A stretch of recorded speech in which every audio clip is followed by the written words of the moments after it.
Hello, ഇന്നലെ ഞാൻ പുറത്ത് പോയി വരുമ്പോൾ നെല്ലിക്ക കണ്ടു കേട്ടോ. കുറേ നാളായി നെല്ലിക്ക വാങ്ങണം, ഉപ്പിലിടണം എന്നൊക്കെ വിചാരിക്കുന്നത്.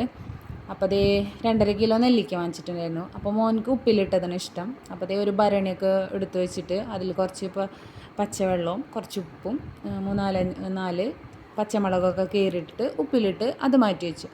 പിന്നെയാണ് ഞാൻ വിചാരിച്ചു കുറച്ച് തേൻ നെല്ലിക്ക പോലെ ഉണ്ടാക്കിയാലോ എന്ന്. അപ്പോൾ അതിന് വേണ്ടിയിട്ട് നമ്മൾ കുറച്ച് നെല്ലിക്ക എന്ത് ചെയ്യാം, ആവിയിലൊന്ന് വേവിക്കാം. പിന്നെ കുറച്ച് ശർക്കര എടുത്തിട്ട് ഇങ്ങനെ ഉരുക്കി വെക്കാം. അതിന് ശേഷം അത് ചൂടാറാൻ മാറ്റി വെക്കാം കേട്ടോ. എന്നിട്ട് ഈ ഒരു പാത്രത്തിലാണ് ഞാൻ ഇട്ട് വെക്കുന്നത്. അത് ചൂടാറിയതിന് ശേഷം നമുക്ക് ഈ എന്താ പറയുക ശർക്കരപ്പാനി അതിലേക്ക് ഒഴിച്ച് കൊടുക്കാം. ചിലത് ഇങ്ങനെ കട്ടായിട്ടുണ്ടാവും. അപ്പോൾ കുറച്ചൊന്ന് ഒരു തരി ചൂടുവെള്ളം ഒന്ന് ചേർത്തിട്ടുണ്ടെങ്കിൽ അതൊന്ന് ലൂസാവും കേട്ടോ. എന്നിട്ട് ആ പാത്രത്തേക്ക് തന്നെ നല്ലോണം അത് ശരിക്കും അത് മുങ്ങണം നല്ലോണം.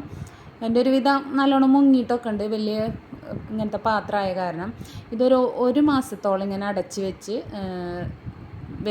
വെക്കണം കേട്ടോ. അപ്പോൾ നല്ല ടേസ്റ്റ് ഉണ്ടാവും എന്നാണ് പറയണത്. ഞാൻ ആദ്യമായിട്ടാണ് ചെയ്ത് നോക്കുന്നത്. അപ്പോൾ നിങ്ങളൊന്ന് ട്രൈ ചെയ്ത് നോക്കുക. അപ്പോൾ ഇത്രയേ ഉള്ളൂ വീഡിയോ. ബായ്.